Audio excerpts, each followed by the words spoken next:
Hi everyone, my name is Alexander Zalivako, and I'm the founder of From A to Z law firm.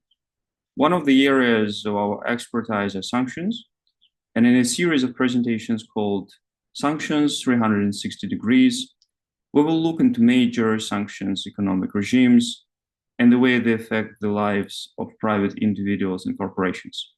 Thank you very much for watching.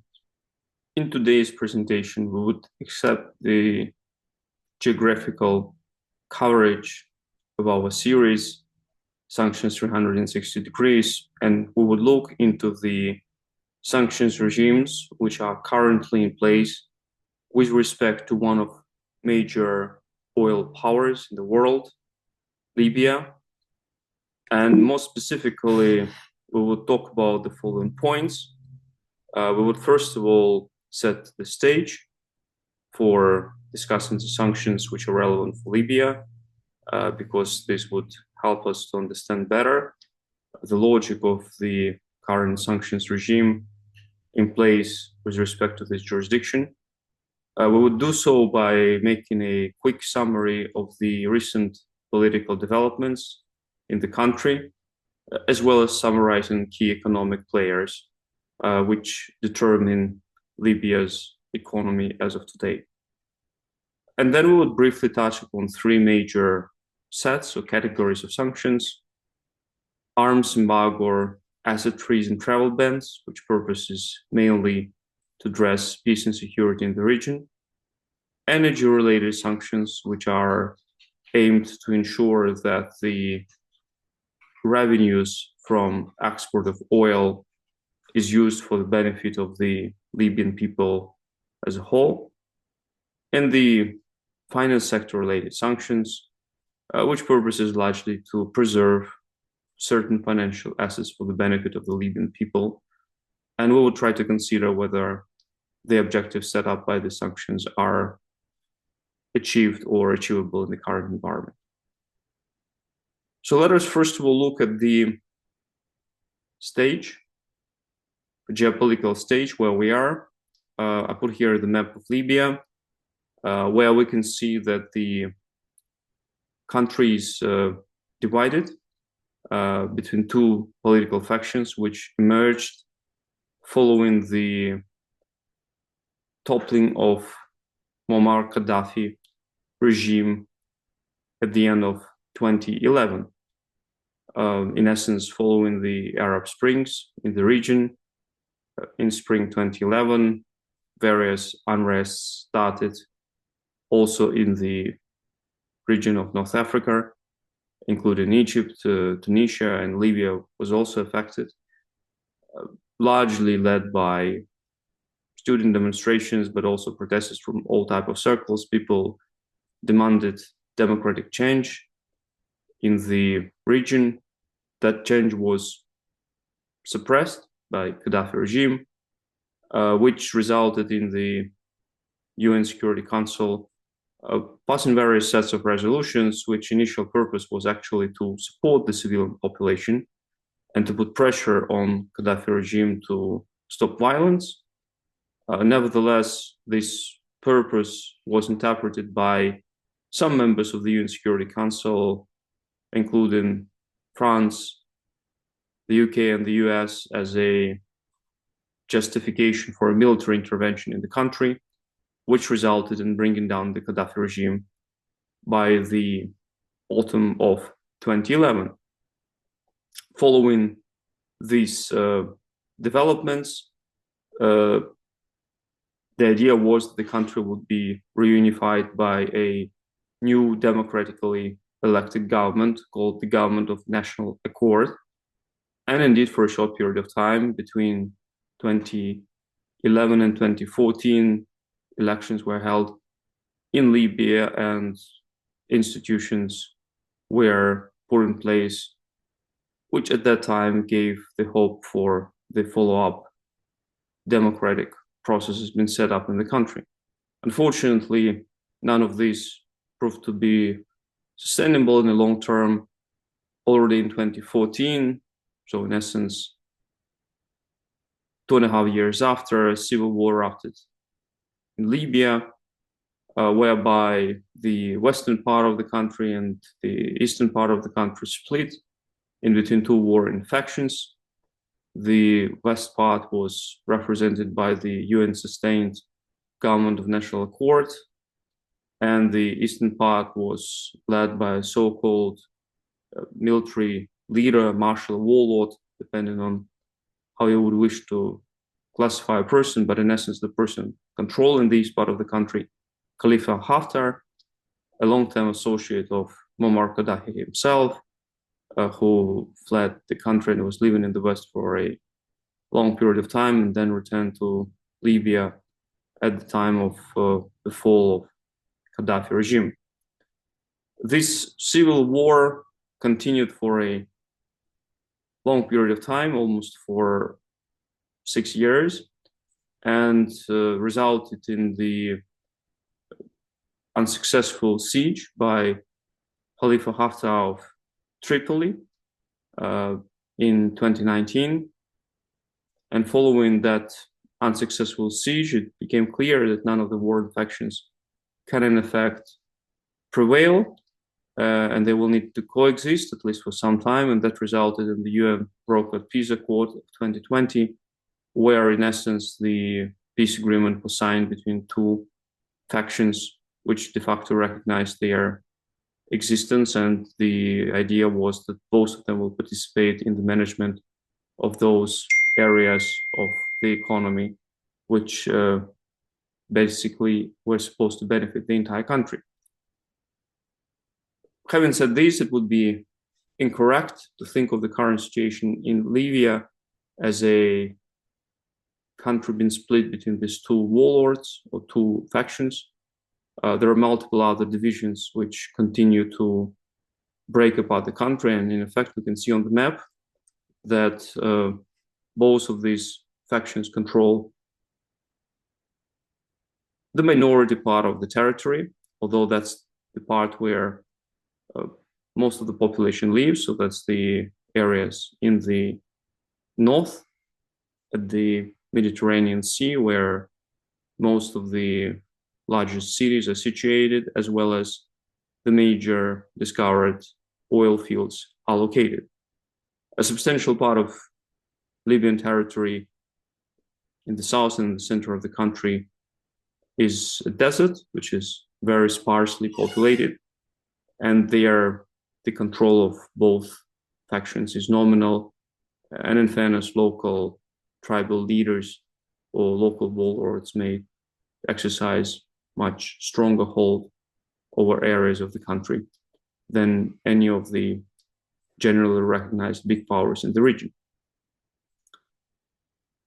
Another important point to consider is that, and that has direct relevance on the sanctions regimes and explains some of the peculiarities of it, is that both of those leaders, meaning the government of national accord and the Libyan Arab Armed Forces or Libyan National Army, led by Khalifa Haftar, have international support, including from the permanent members of the UN Security Council. This support may be, depending on the circumstances, more explicit or less explicit, but nevertheless, the government of national accord is the generally and legitimately recognized government by the United Nations. So formally speaking, every member of the UN Security Council, when voting for the relevant resolution and, for example, sustaining the government of national unity, as it's called after 2020, in terms of being the sole legitimate representative for the dealing with Libyan oil, recognizes their status. But at the same time, the same members of the UN Security Council, for example, France or Russia, also have very close relationship with Khalifa Haftar, as well as the United States. And certainly this means that there are very few, as we will see, sanctions which would directly impose restrictions on him and the elements of the government which he controls in terms of access to financial markets or, for example, dealing with the trade in oil. So this last point to consider in terms of setting the stage is that certainly Libya is a very important player in the international supplies, first of all, of crude oil. It has also substantial reserves of natural gas, but crude oil is the major exporting commodity. And the country is almost entirely dependent on the efficient management of that commodity for the benefit of its entire population. And in terms of oil, important point to take into account is that whilst the control over the structures which deal with the export of oil, being the Libyan National Oil Corporation company, depending on the translation from Arabic, as one might wish to do, is in the hands of the Government of National Unity, meaning Tripoli. The actual oil fields and most of the refineries are located in the eastern part of Libya and accordingly are controlled by the Libyan National Army or Libyan Arab Armed Forces. I would call them Libyan National Army for ease of reference. So again, there is a need for coexistence. Formally, the structure authorized to deal with oil is located in the west, but the actual oil fields are located in the east. So now we would look at the major economic players which will appear in the sanctions regime all over the time. And it's important then to spend a few minutes on discussing the role of those players and why sanctions focus specifically on them. The first major player in Libya as a largest oil exporter and the 10th largest company by way of oil reserves is actually Libyan National Oil Corporation, or NOC. That's the company which in essence has monopoly historically on the development, export, and import of oil products in Libya. It has its subsidiaries which deal with specific matters related to domestic distribution, but in essence, the oil sector of the economy is concentrated in the hands of this company. And given that the oil sector accounts for the over 90% of Libyan budget revenues, it's by far the most important and critical company in the Libyan economy. And any sanctions which restrict the dealing with this company or with the export of oil are by far the most important restrictions which affect the life of the Libyan people. Certain points are important to note with respect to the current situation of matters in the Libyan oil sector.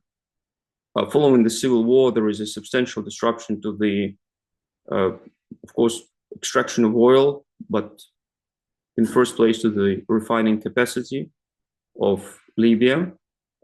So, although Libya is one of the richest countries in terms of oil reserves, top 10 in the world, it is surprisingly, as of today, the net importer of oil products, for example, diesel.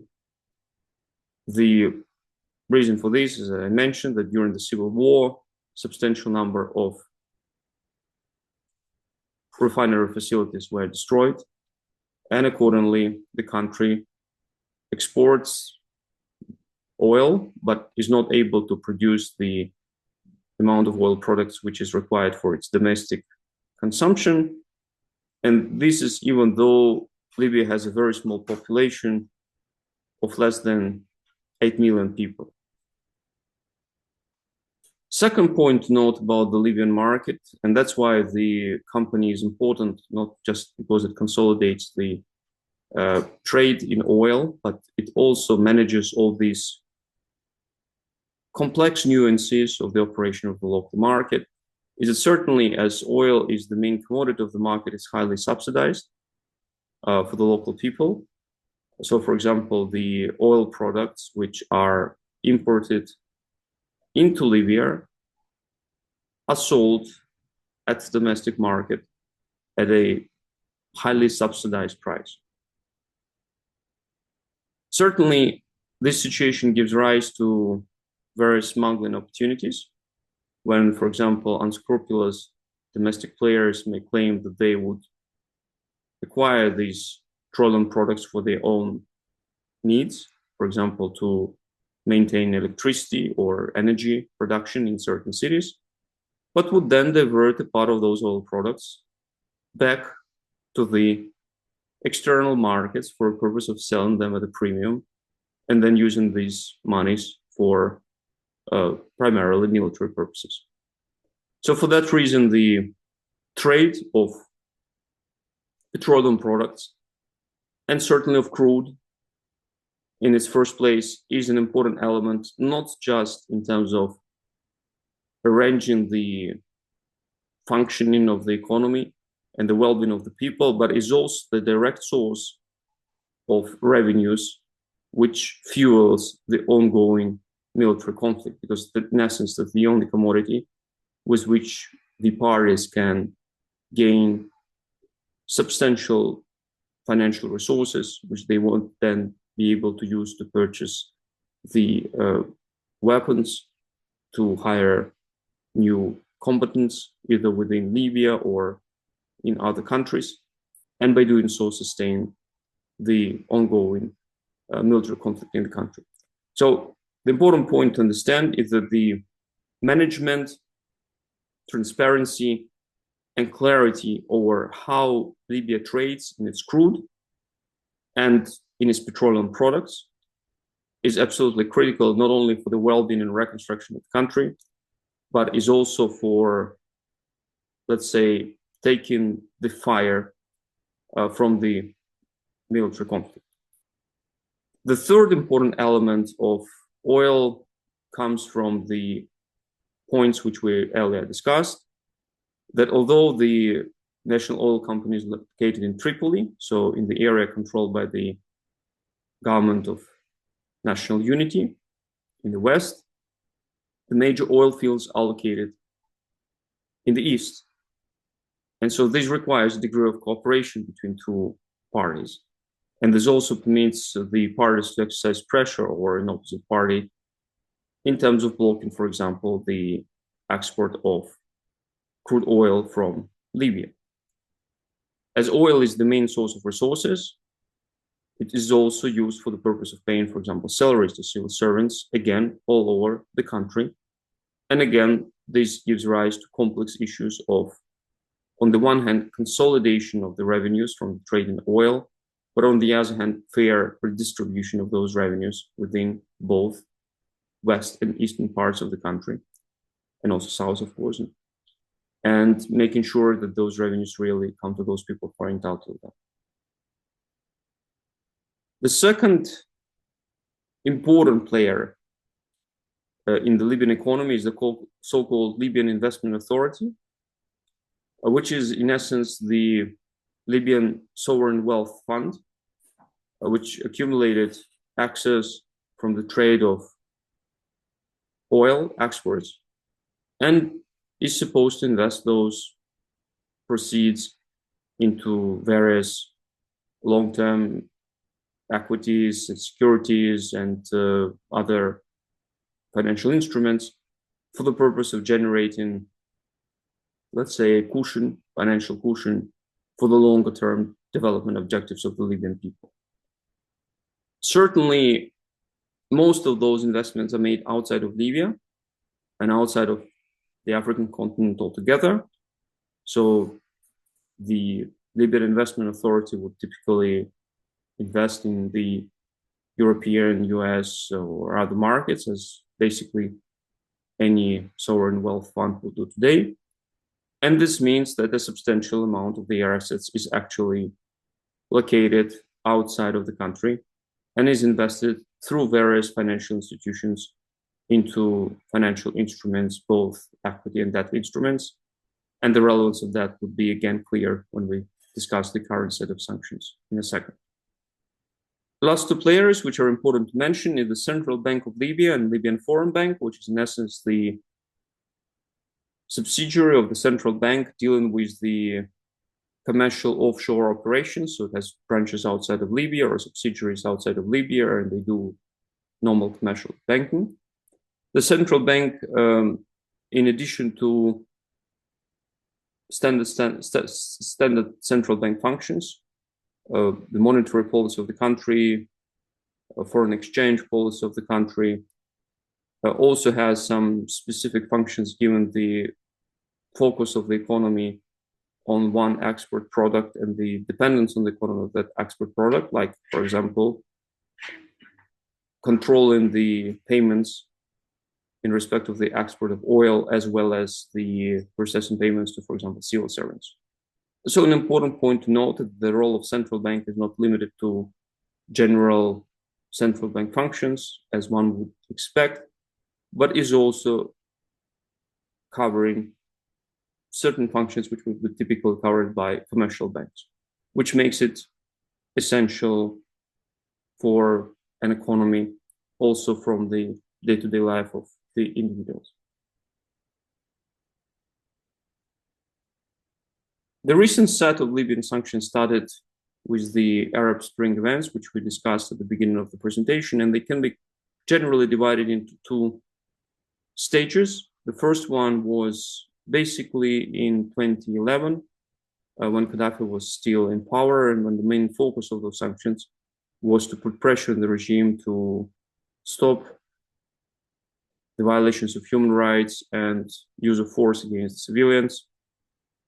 And then, when by the end of the year, the regime fell down, the sanctions naturally had to take into account that the new government which came to power was, in fairness, supported by the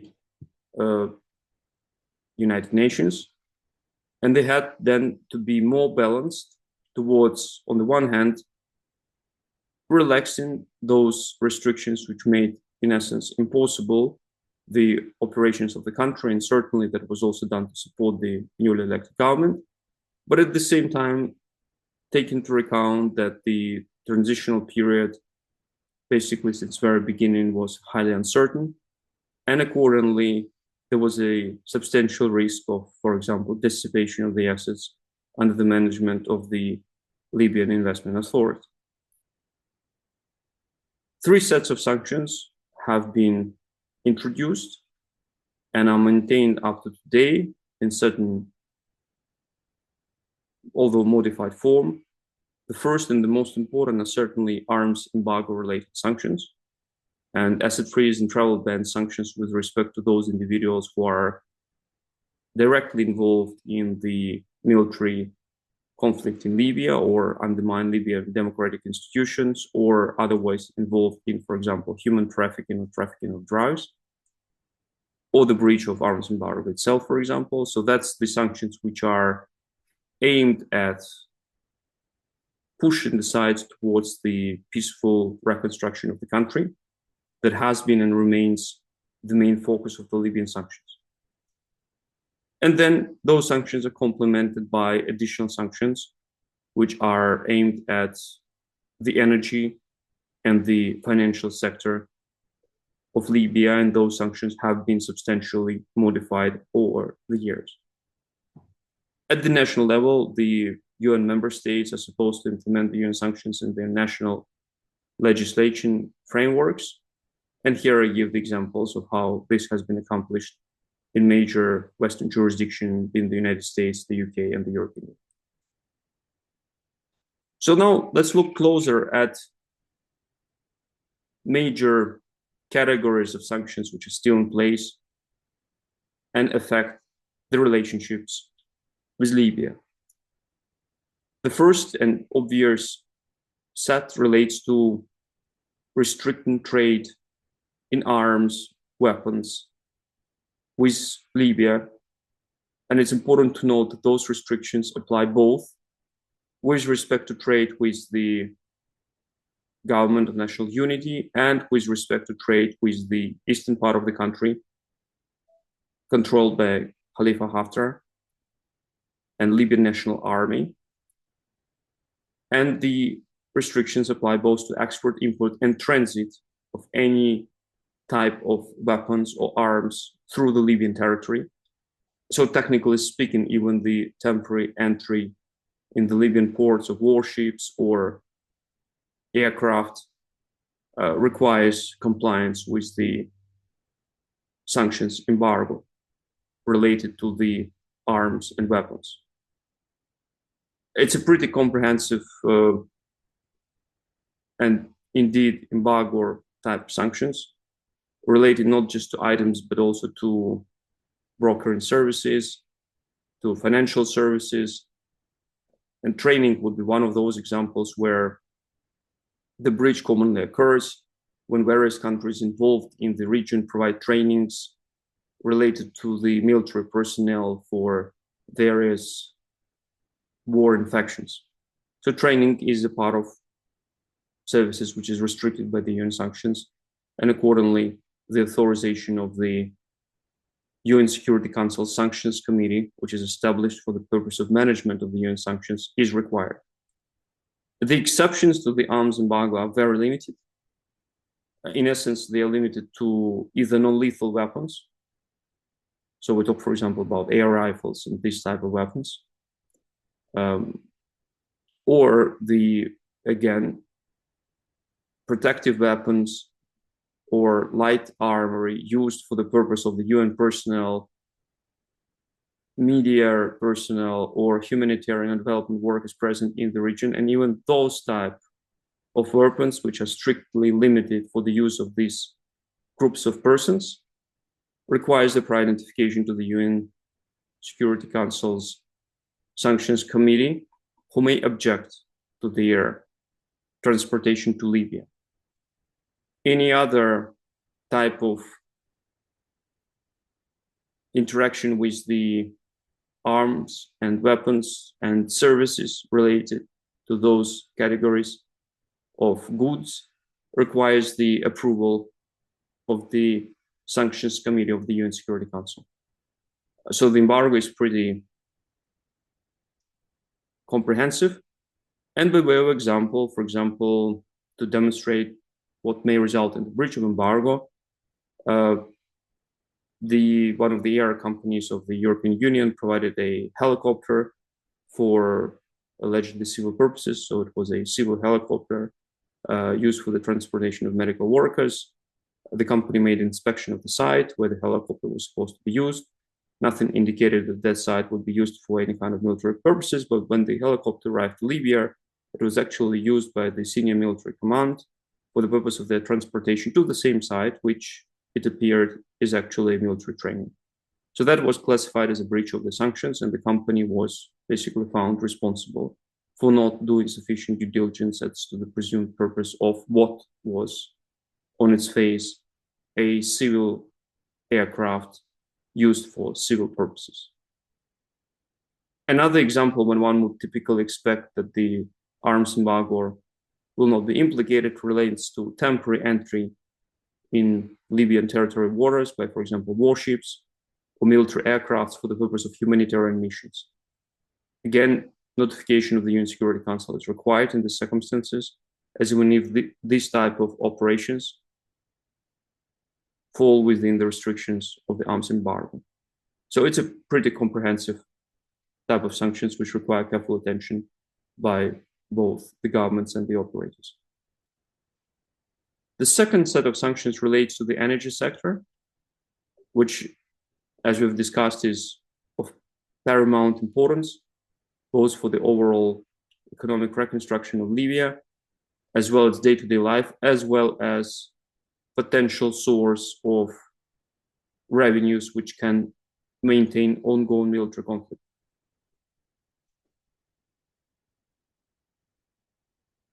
The initial set of sanctions designated the National Oil Corporation as a blocked person, but those type of sanctions were very shortly lifted following the fall down of the Gaddafi regime. So by the end of the year, the national oil company was deblocked, and as of today, all type of dealings with this company is permitted.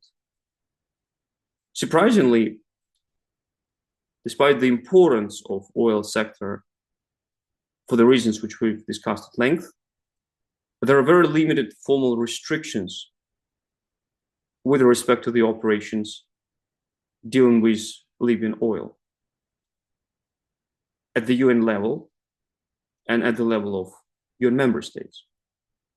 In essence, the United Nations recognized the declaratory recognition that the national oil company shall be the sole legitimate access point for the purpose of dealing with the Libyan crude oil.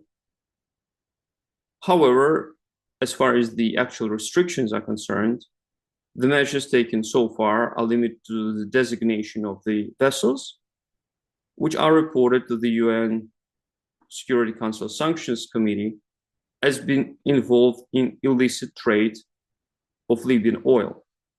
So once this type of report is received by the committee designates the relevant vessels, which are reported to be involved in that type of illicit trade.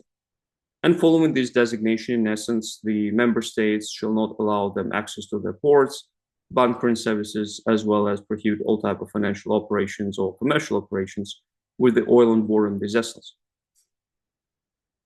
And these type of sanctions were replicated in the national legislation of the UN member states. So we can see that, surprisingly, despite the importance of the sector for the economy of Libya and for the resolution of the conflict there, very little, if anything, is done in terms of actually controlling and supporting the oil sector. And I would assume that the reason for these are multiple. One of these is we've discussed. Both war and factions are backed by very important international players, which makes presumably any type of additional intervention from the United Nations into this delicate area difficult, as it would require consensus among the permanent member states of the UN Security Council. And presumably that's not possible under the current situation. There is also a point that obviously oil, being such an important product of Libya, is the main source of revenues for the budget. And for that reason, those revenues have to be fairly distributed again among all the Libyan people, including those living in the regions which are now military opposing each other.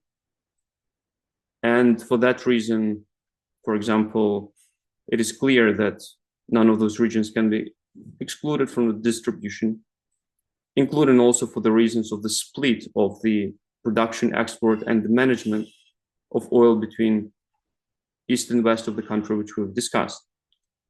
Nevertheless, it's surprising how little is done to actually oppose the smuggling of oil from the country and the trade in oil and oil products, given the relevance and the importance of this type of relationship for the reconstruction of peace and security in the country. With respect to the finance sector, we in essence see the same trend as with the energy sector. In early 2011, the UN Security Council designated all major Libyan financial entities, being the LII, the central bank, and their subsidiaries, and blocked their resources. And shortly after, unblocked, dealing with all those entities, given the political developments in the country. And nevertheless, unlike the National Oil Corporation, certain assets of the Libyan Investment Authority, namely those which were located outside of Libya as of the 16th September 2011, remain frozen. This substantial amount of assets, clearly estimated in tens of billions of euros equivalent.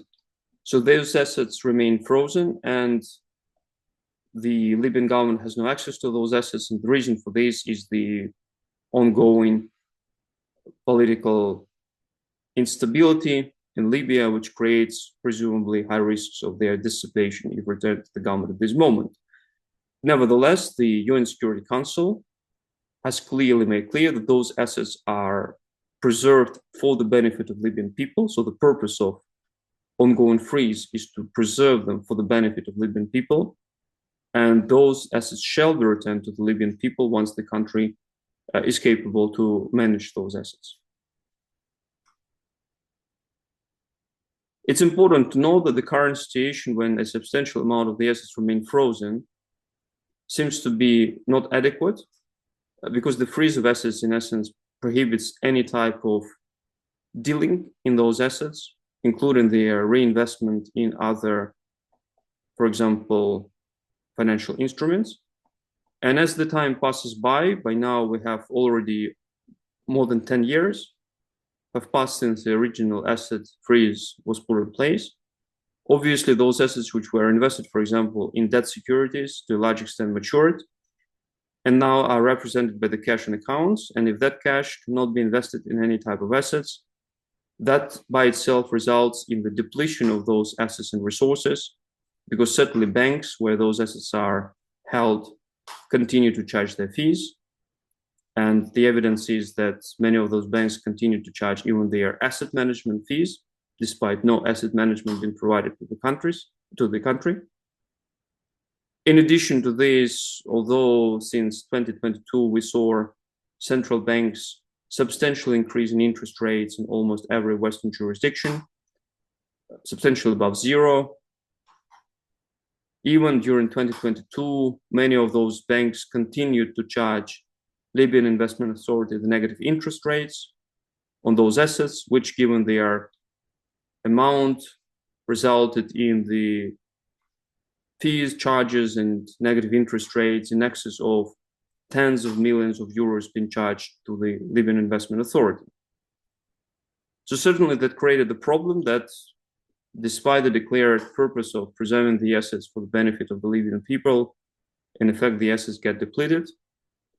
The ambassador, the permanent representative of Libya to the United Nations, wrote a letter whereby he explained the situation and expressed the agreement that the assets remain frozen given the current instability in the country, but nevertheless brought to the attention of the UN Security Council that the current situation is highly inadequate, as in fairness, it leads to the depletion of the assets rather than their preservation. The result was that the UN Security Council passed a resolution in 2025, which permits limited investment operations with the frozen assets of the Libyan Investment Authority, namely the investment in short-term deposits, which the banks pre-agreed with the LIA, or in debt securities, which at least should ensure that their value is preserved. Except for those assets which are frozen, as of the 16th September, the remaining assets, 2011, the remaining assets of the LII are available.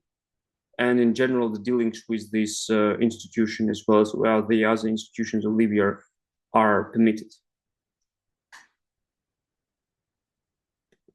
Thank you very much for watching, and I trust to see you during my next presentations.